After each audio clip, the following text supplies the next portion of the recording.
So, have you been listening to old music lately? According to The Atlantic, old songs from bands like The Police and CCR now represent 70% of the US market. So, why do you guys think this is happening? Well, let me go to Facebook first. Paul wrote to us and said, the greatest moments of my life are reflected in the songs of the 60s.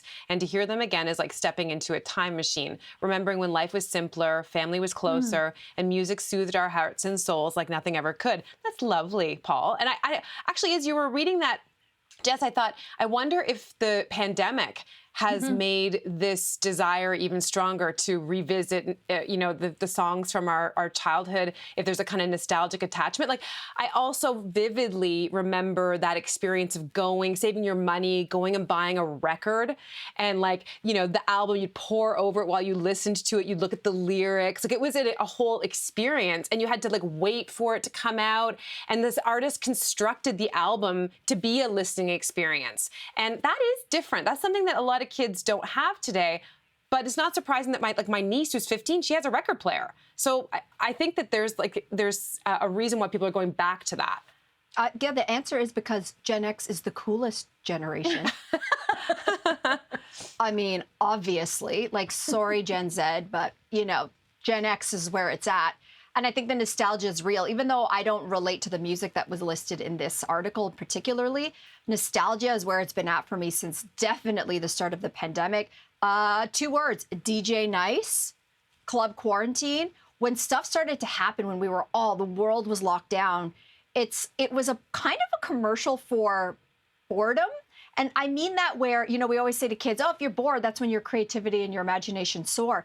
Well, we were all stuck at home. And where did my imagination go? Clearly where everybody's imagination went, to the past, to the good old days, to those formative years, and the music that came along with that. The only thing I've got on my playlists right now is old school rap, old school hip hop, old school dance. You bring on all of those artists, and it's like, it is taking me back to a really joyous place, because joy is not something that we're easily finding out there when you're locked down in here. So I'm all for this. Yeah, Mel, I mean, I think you and I have similar taste in music in terms of, gravitating to the chart toppers and the dance bops of the 80s and 90s for sure. And if that's the nostalgia we're talking about, right now, in terms of whatever, making money and people going back to, I can get with that. I'm not sure, though, as you mentioned, what was listed in this article was not what you were talking about, Mel. It was, Bob Dylan and Joni Mitchell and from old. So what is old? How far back do you have to go to be what's considered old? Well, hold on. There was solid gold in the 70s. It wasn't just Bob Dylan in the 60s and 70s. So it's who wrote this article? Clearly, they're writing about their genre. Well, he was taking data from things like iTunes and stuff, like the most downloadable songs. So he was kind of just reporting on what he was saying. And I thought it was pretty interesting what he noted. He noted that never before in history have new tracks attained hit status while generating so little cultural impact. He was sort of suggesting that we don't have a modern day contemporary version of an Elvis or the Beatles. And I wonder if that's because the culture of music itself is sort of less monolithic. We have record companies aren't, spending a lot of money on research and development. Stars are starting themselves. Musicians are starting themselves on YouTube. There are so many different streams and platforms from which we can sort of access music. So it all becomes much more niche, I find, and people will sort of gravitate to what they want. I think people could argue, though, that there are those kind of cultural icons in the same way.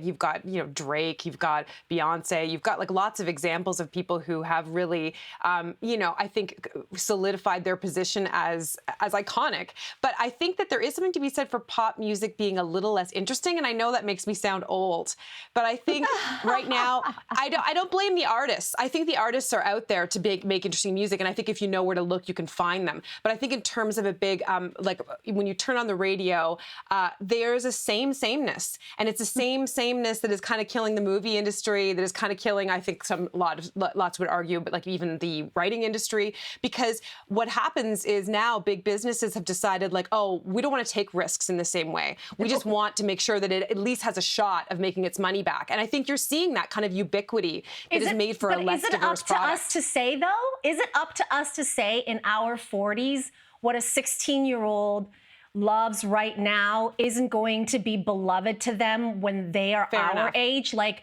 Lil Nas X came out with his debut album in September, and Montero Call Me By Your Name is an anthem for queerness, is, you know, a disruptor in the industry. And we don't know in 30 years what the effect of that song is going to be on a generation. So again, it goes back to like, are we the grannies who are like, today's music just isn't we're not the grannies. No, we're not the grannies. Like all you have to do is look at the halftime show at the Super Bowl.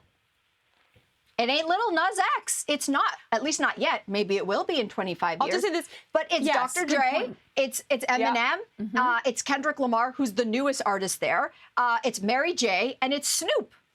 Enough said. First of all, I'll just say that my niece, who again is 15, she's going back. She's listening to Prince. She's listening to all kinds of retro music. I'm not saying that she isn't listening to current music as well, but she has a strong pull towards old. And I will say, as a radar for my son, who is not 15, he's only 8, if I was to judge his taste in some, like in music is great, but in terms of television, for example, or media, he watches garbage. And so I hope that improves eventually, because as somebody who's in that industry, I have questions and concerns. Oh my God. I also think like music, I mean, I think it was Paul who wrote to us. You read that statement from social media, Cynthia, who associated all kinds of memories with music. And I do think that there's music for moments, right? Like there's music that you listen to when you just want to have like an easy breezy afternoon in the backyard. But there are songs that are specifically written for, Mel, back me up here, the club. They're not meant to, you know, do anything but jack you up and get you sweaty and jump around. And so if you are of the clubbing age, a temporary song these days that has no cultural value, there's no clubbing right now, I think, in most places. But if you are of that age and you're going clubbing, that is going to be that memory. So I don't know that you can say right now that that song is meaningless. Mel, you want to drop a club jam for us? Well, there are so many. I don't even, you know, just really follow me on Instagram. I'm in deep right now into the club tunes of days of yore.